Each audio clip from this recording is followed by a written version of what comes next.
हरि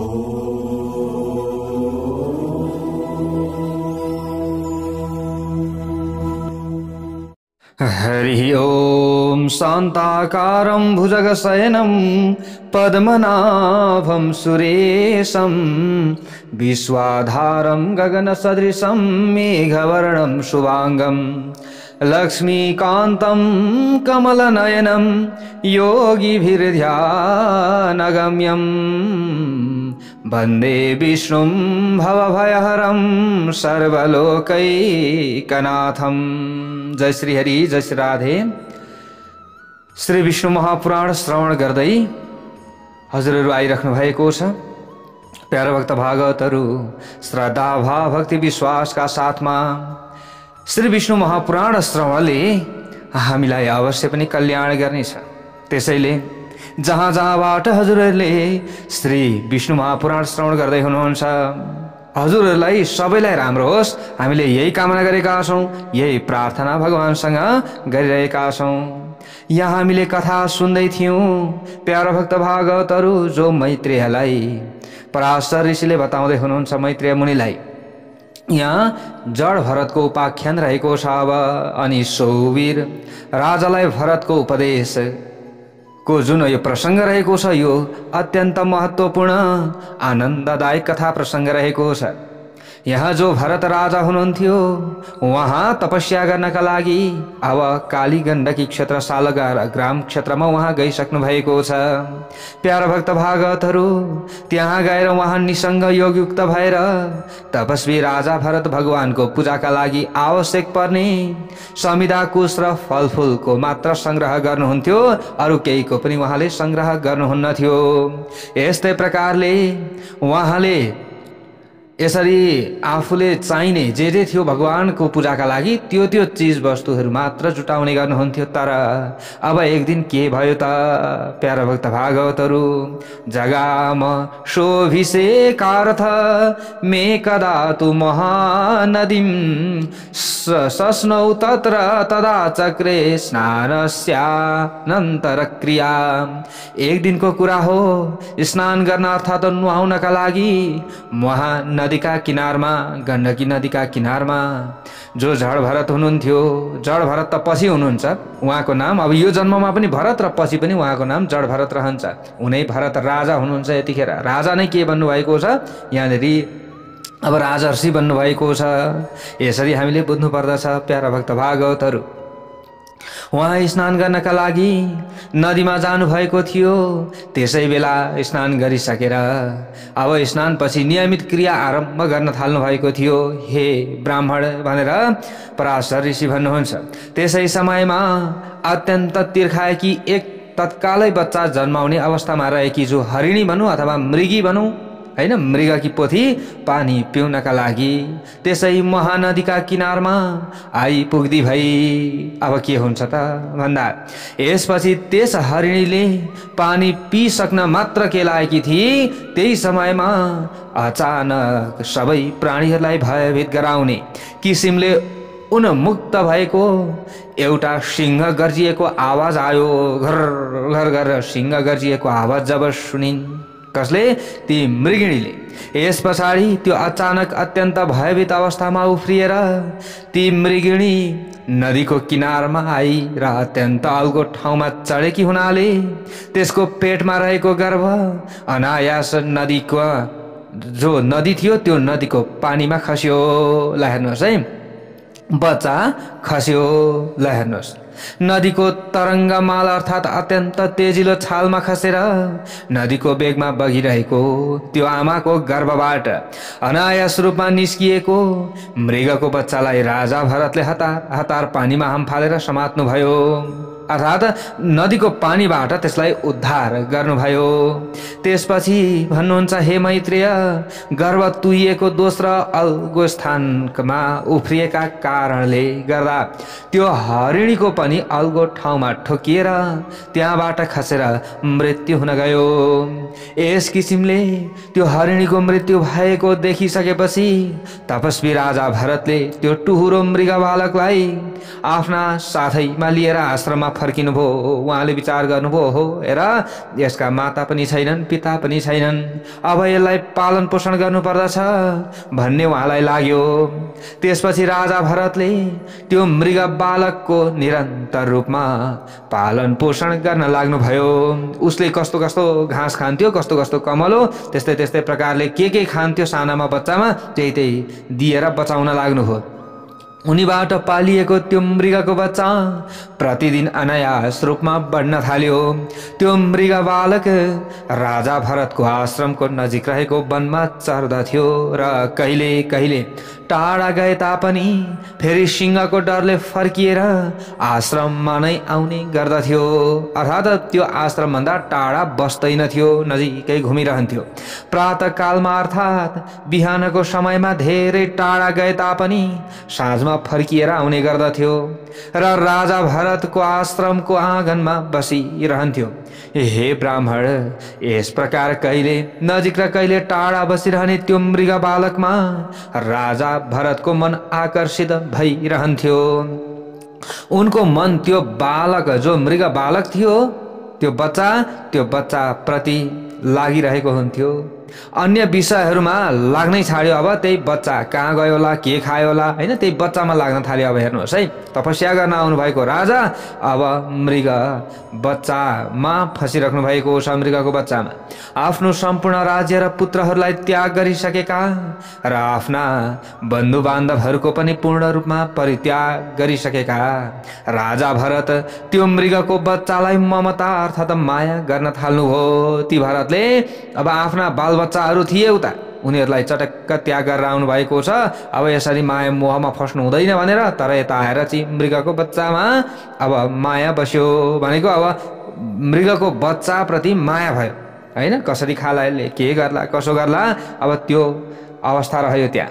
त्यो मृग बालक आश्रमबाट बाहिर गएपछि त्यसले फर्कन ढिला गर्यो।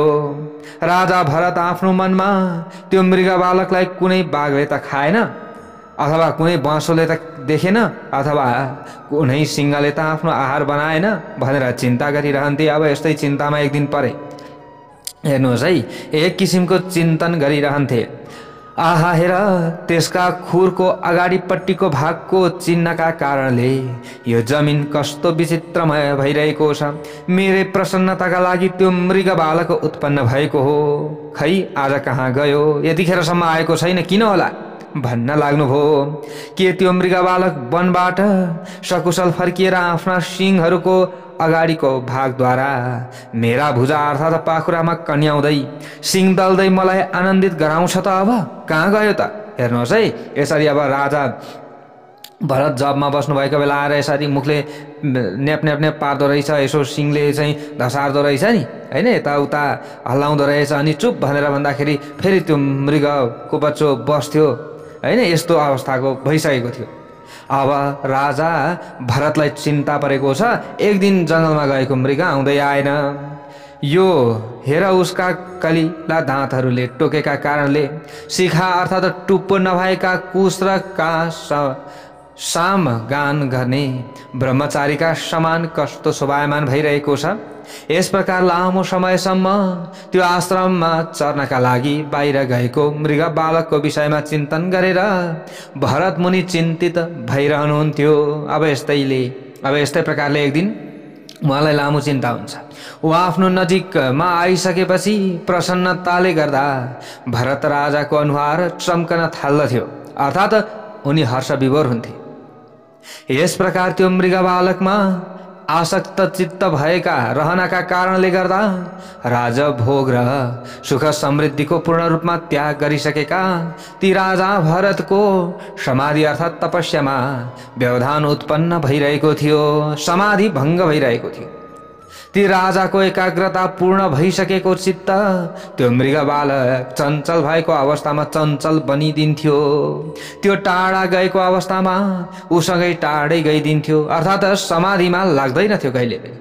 कालान्तरमा अर्थात् धेरै समय बितिसकेपछि आँसुले भरिएका आँखाले हेरिरहेका पिताका समान अश्रुपूर्ण नयन भएको त्यस मृग बालकले हेर्दा हेर्दै राजा भरतले आफ्नो प्राण त्याग गर्न पुगे।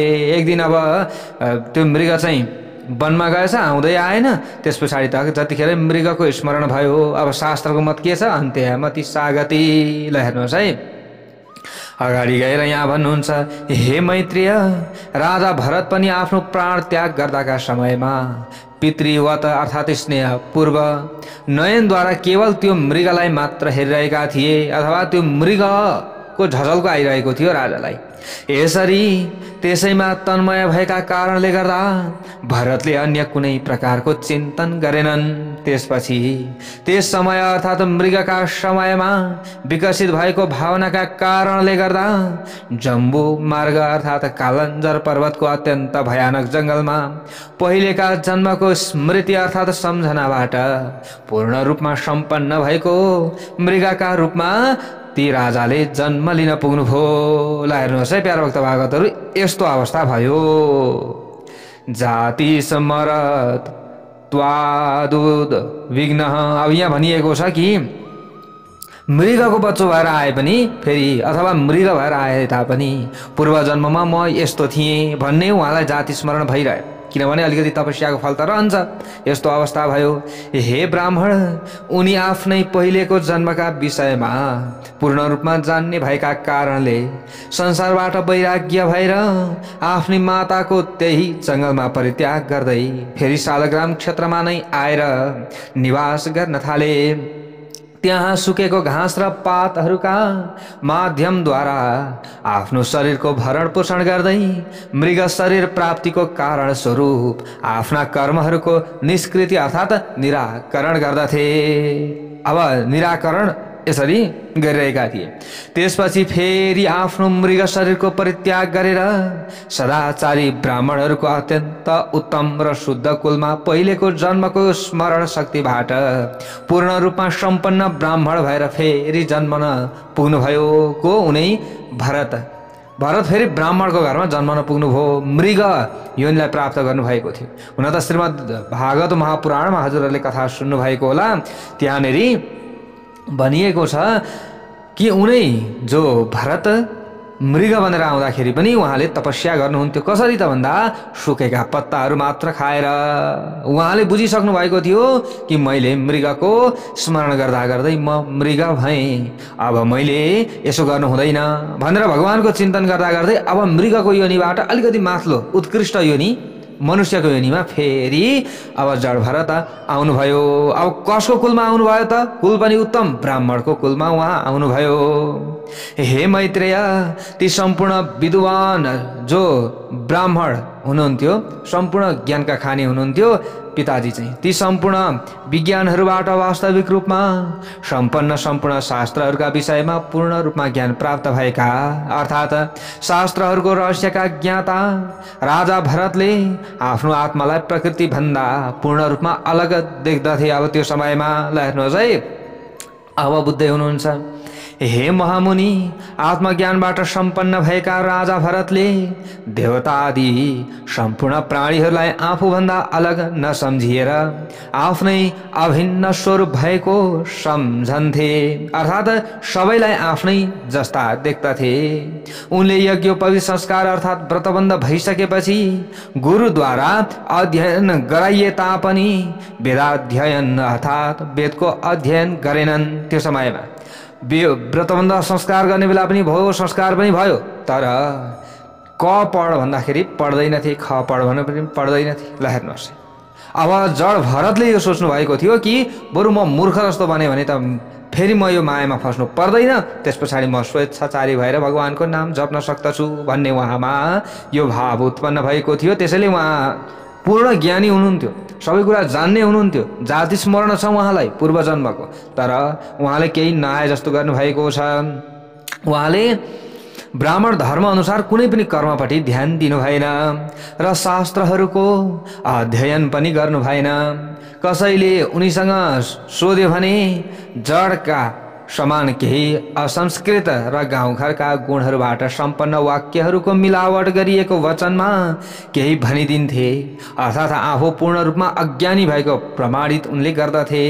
निरन्तर मैलले भरिएको शरीर, अत्यन्त मैला कपडा लगाउने र अपरिमार्जित अर्थात् कहिल्यै नमाजेको दाँत भएका उनी समाजबाट पूर्ण रूपमा अपमानित भएर रहेका थिए। अनि यस्तै प्रकारले सम्मान अर्थात् मर्यादाले योगलाई हानि पुर्याउँछ। अर्थात् योग स्त्रीका लागि सबैभन्दा धेरै हानिकारक वस्तु नै सम्मान हो। जुन योगी अथवा अन्य मनुष्यहरूबाट अपमानित हुन्छ त्यसले अत्यन्त चाँडै नै योग सिद्धि प्राप्त गर्दछ। यसकारण योगीहरूले यस्तो कार्य गर्नुपर्दछ जसबाट धर्म दूषित हुन नपाओस्। अन्य मनुष्यहरूले अत्यन्त अपमान पूर्व व्यवहार गरून्, जसका कारणले गर्दा कसैको संगतमा नपरियोस् भन्ने भाव जड भरतमा अब लाग्न थाल्यो। हिरण्यगर्भद्वारा प्रतिपादन गरिएका यी वचनहरूलाई ध्यानमा राखेर अत्यन्त तेज बुद्धि भएका भरतले आफूलाई अन्य मनुष्यहरूका अगाडि जड अथवा उन्मत्तका रूपमा प्रस्तुत गर्नुभएको थियो। आफू अत्यन्त मूर्ख र उन्मत्त जस्ता देखिनु भएको थियो। कुलमास अर्थात् जौ आदि धान साग वनमा फलेको फल कण आदि जे पनि उपलब्ध हुन सक्छ। मृत्यु पर्खनका लागि अत्यन्त आधारपूर्वक त्यसैको भोजन गर्नुहुन्थ्यो। आफ्ना पिताको मृत्यु भइसकेपछि भाइ र भतिजाहरूले उनलाई हेला गर्न थाले।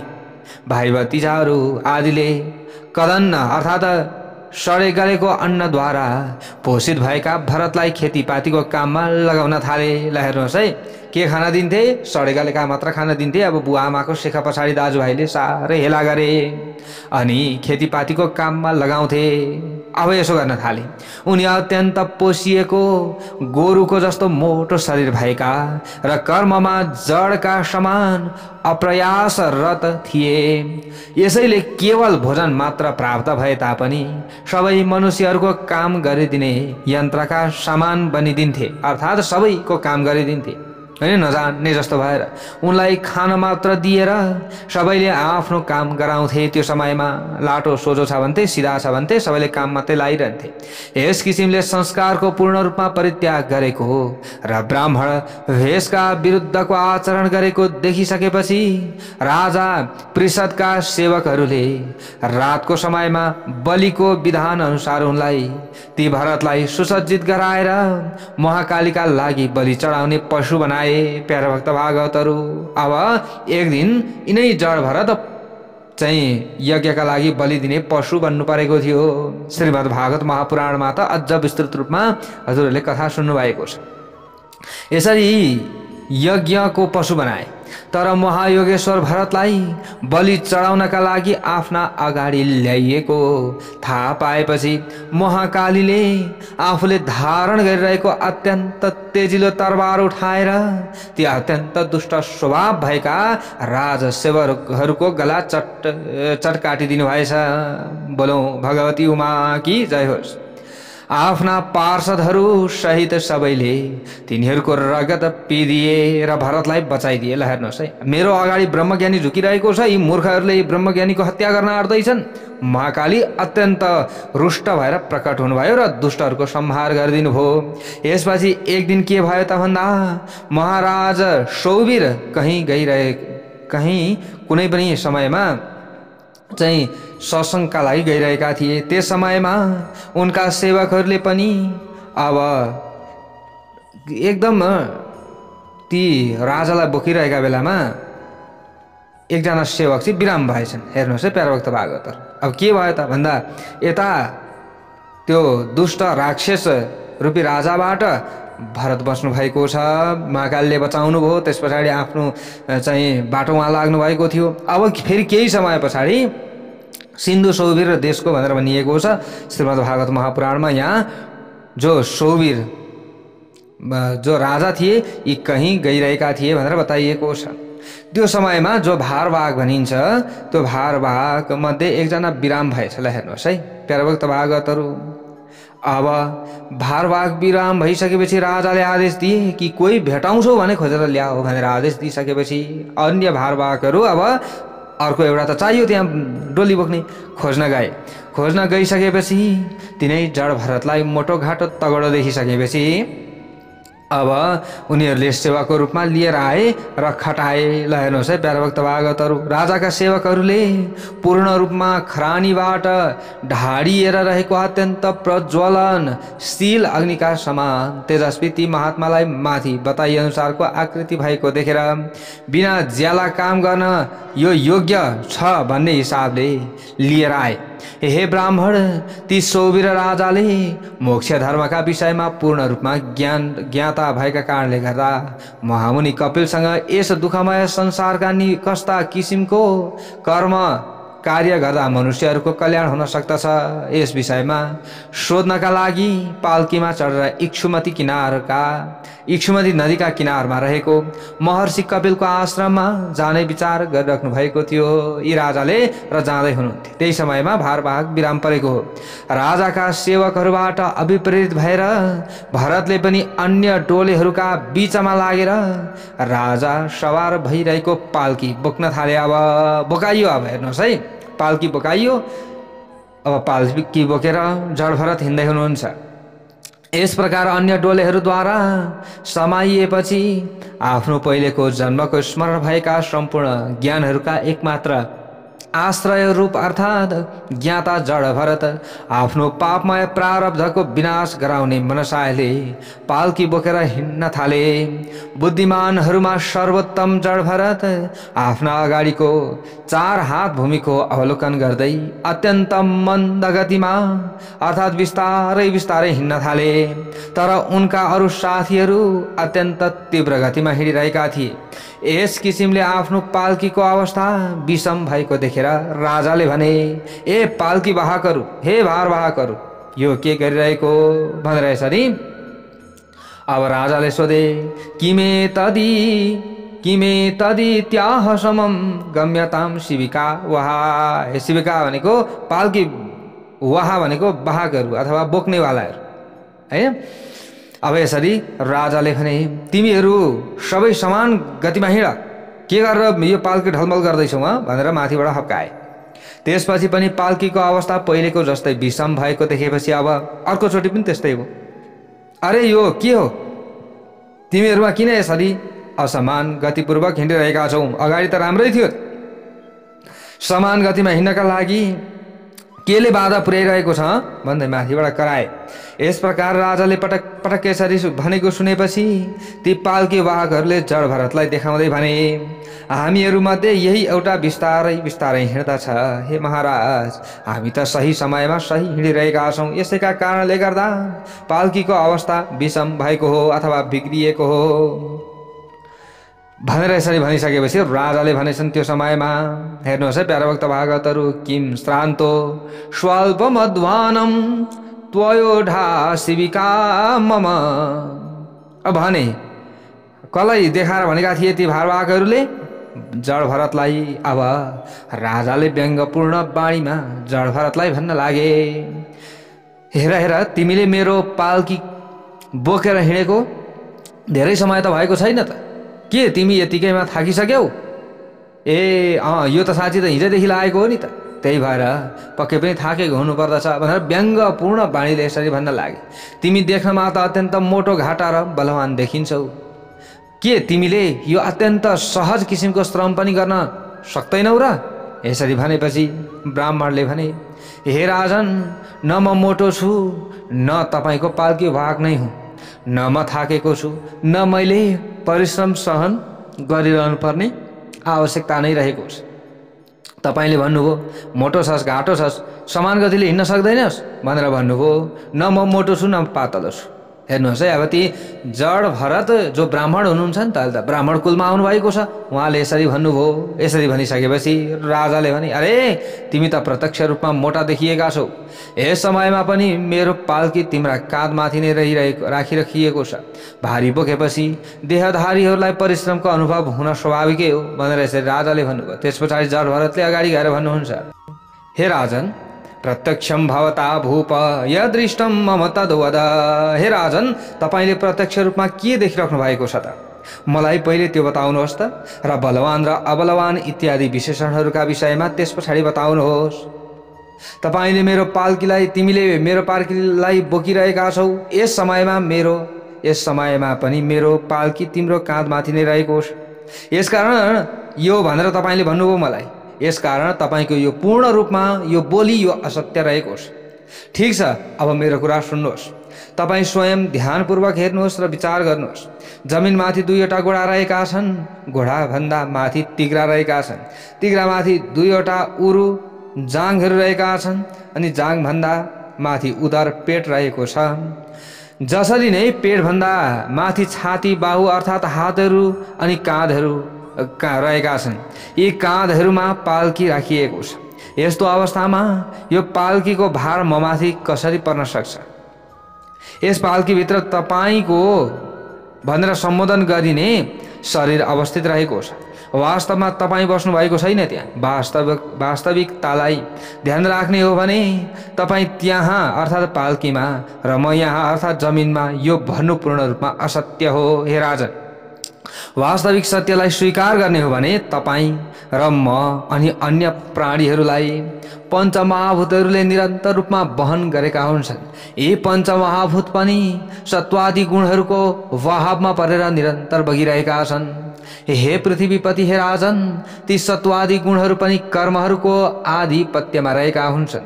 सम्पूर्ण प्राणीहरूमा कर्म अविद्याबाटै उत्पन्न भएको हुन्छ। आत्मा त पूर्ण रूपमा शुद्ध, अविनाशी, शान्त, निर्गुण र जो प्रकृतिबाट अत्यन्त अलग छ।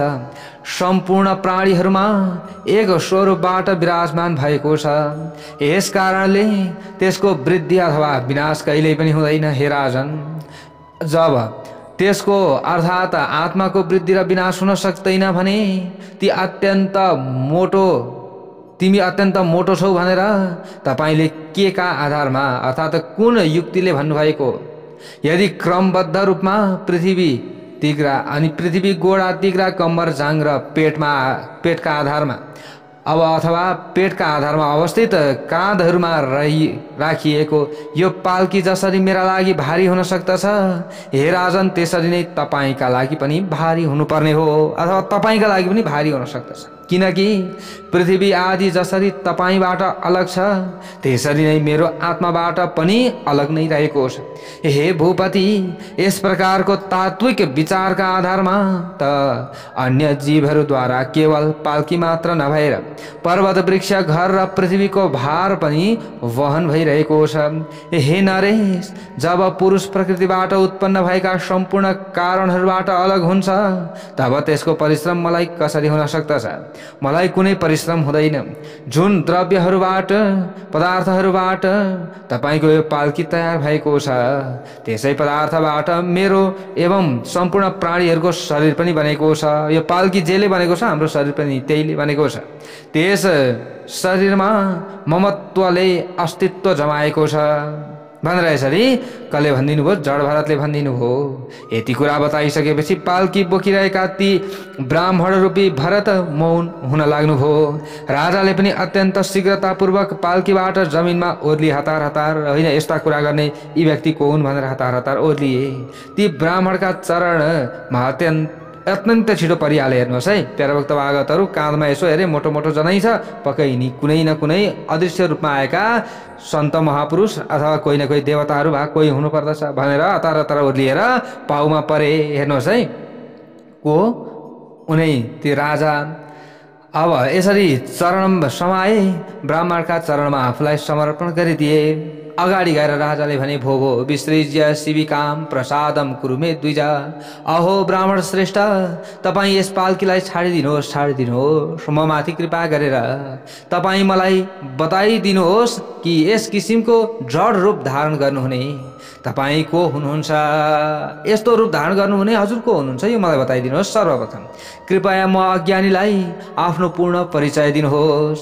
हे विद्वान, तपाईँ को हुनुहुन्छ? यस्ता राम्रा राम्रा कुराहरू तपाईँले गर्नुभयो। यो त मैले सत्सङ्गमा गुरुहरूबाट सुन्थेँ, त्यो कुरा त आज मैले यहाँ सुन्दैछु तपाईँबाट। भनेपछि तपाईँ पनि कोही न कोही उच्च सिद्ध कोटिको विद्वान हुनुपर्दछ। कुन निमित्त कारणले गर्दा तपाईँ यहाँ आउनुभएको हो? यहाँ आउनको उद्देश्य के हो? तपाईले मलाई यो सबै कुरा बताइदिनुहोस्।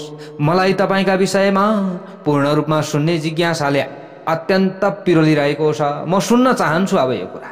यसरी भनेपछि अगाडि गएर जड भरतले भन्नुहुन्छ, श्वेतामको हमित्येतत् वक्तुं भूपन शक्यते उपभोग निमित्तञ्च सर्वत्र गमन क्रिया। हे राजन, म को हुँ यो कुरा बताउन अत्यन्त कठिन छ, अर्थात् बताउन सकिँदैन। र आफ्ना कर्महरूको फल भोग गर्नका निमित्त नै सर्वत्र आउने जाने क्रियाहरू भइरहेका हुन्छन्। तसर्थ तपाईका तीनवटै प्रश्नहरूका जवाफ यसै भित्र निहित रहेका छन्। सुख दुःखको उपभोगले नै शरीर आदिको प्राप्ति गराउँछ र जीवले धर्म र अधर्मबाट उत्पन्न भएका सुख दुःखलाई भोग गर्नका लागि नै शरीर धारण गरेको हुन्छ, अर्थात् धारण गर्दछ। हे भूपाल, धर्म र अधर्म नै सम्पूर्ण जीवहरूका समस्त अवस्थाहरूको कारण हो। फेरि विशेष रूपमा म आउनको कारणका विषयमा तपाईले किन सोधिरहनु भएको छ भनेर यसरी प्रश्न गरेपछि अगाडि गएर राजाले फेरि भन्नुहुन्छ, सम्पूर्ण कार्यहरूमा धर्म अथवा अधर्म नै कारण भएको हुन्छ। यसमा अलिकति पनि सन्देह छैन। ठिकै छ, यो तपाईले भन्नुभयो, यो पनि मैले माने। कर्म फलको उपभोग गर्नका लागि नै एक शरीरबाट अर्को शरीरमा जाने कार्य भइरहेको हुन्छ, यसमा पनि कुनै दुविधा छैन, यो पनि हुन्छ। तर तपाईले भन्नुभयो कि म को हुँ त्यस विषयमा बताउन सकिँदैन। यसै विषयमा सुन्नका लागि म अत्यन्त उत्सुक भएको छु। कृपया ममा उत्पन्न भएको यो जिज्ञासालाई शान्त बनाइदिनुहोस् भनेर यसरी अब राजा पाउमा पर्नुभयो। हे ब्राह्मण, अस्तित्व रूपबाट विद्यमान जुन आत्मा रहेको छ म त्यही हुँ भन्न किन नसकिएको हो? र हे द्विजा, यो अहम अर्थात् शब्द आफ्नो आत्माका लागि प्रयोग गरेमा कुनै किसिमको दोष हुँदैन भन्ने मैले सुनेको छु, यो पनि के हो? यसरी भनिसकेपछि अगाडि गएर जड भरतले भन्नुहुन्छ, आत्माका लागि जो प्रयोग भएको अहम शब्द कुनै किसिमको दोषका लागि लायक हुँदैन। तर अनात्मामा आत्मज्ञानको अनुभव गराइदिने भ्रान्तिमूलक अहम दोषकै कारण चाहिँ हुन्छ। फेरि हे नृप, जिब्रो, ओठ, दाँत र तालु यी सबैले अहम शब्दको उच्चारण गर्दछन्, तर यी सबै त अहम होइनन्। यी त केवल त्यो अह मात्र हो। अहको उच्चारणका कारक तत्व मात्र हुन्, अहम म होइन। त के जिब्रो आदिका कारणहरूद्वारा यो वाणीलाई स्वयं आफूलाई नै अहम भन्दछ? के यस्तो हुन सक्दछ? भन्दैन। यसकारण तपाईँ मोटा हुनुहुन्छ अथवा पातला हुनुहुन्छ यो भनाइ उपयुक्त छैन। टाउको एवं हात गोडा आदि स्वरूप भएका अर्थात् शरीर रूपी पिण्डहरू पनि आत्मा भन्दा पूर्ण रूपमा अलग रहेका छन्। यसकारण हे राजन, अहम शब्दको म कहाँ प्रयोग गरौँ? यस्तै प्रकारले हे राजश्रेष्ठ, यदि म भन्दा अलग अर्को कुनै पनि आत्मा भएको भए यी म हुँ, यो अर्को हो, यसरी बताउन सकिने थियो। तर जब सम्पूर्ण शरीरहरूमा एउटै पुरुष अर्थात् आत्मा विराजमान रहन्छ भने तपाईँ को हो र म यो हुँ, तपाईँ को हो भन्दा म यो हुँ, यो अभिव्यक्ति पूर्ण रूपमा निष्फल हुन्छ। हे नृप, तपाईँ राजा हुनुहुन्छ, यो पाल्की हो अनि यी अगाडि पाल्की बोक्नेहरू रहेका छन्, यो सम्पूर्ण लोक तपाईँको हो। यिनीहरूमध्ये कुनै पनि कुरा यथार्थमा अर्थात् वास्तविक रूपमा सत्य छैनन्। हे राजन, रुखबाट पाल्की बन्यो जसमा तपाईँ विराजमान हुनुभएको छ भने तपाईँ आफै बताउनुहोस् कि यो काठ हो वा रुख हो? तपाईँ आफै बताउनुहोस्, यो काठ हो कि रुख? कुनै पनि मनुष्यले महाराज रुखमा विराजमान हुनुहुन्छ भन्दैन, र न कसैले महाराज काठमा बस्नुभएको छ नै भन्दछ, तर सबैले महाराज पाल्कीमा विराजमान हुनुभएको छ नै भन्दछ नि, होइन र? हे नृप श्रेष्ठ, रचनाको विशेषतामा अवस्थित भएका काठहरूको समूह नै त पाल्की हो, होइन र? यदि त्यसमा अर्को कुनै वस्तु रहेको छ भने त्यसको तपाईँ काठमा नै अन्वेषण अर्थात् अनुसन्धान गर्नुहोस्। तपाईँले यसरी अनुसन्धान गर्नुपर्छ। यसरी छाताका सम्पूर्ण करङहरूलाई अलग गरेर विचार गर्नुहोस् कि तपाईँको छाता कहाँ गयो, त्यसलाई अलग अलग गर्नुहोस् अनि हेर्नुहोस् खै छाता।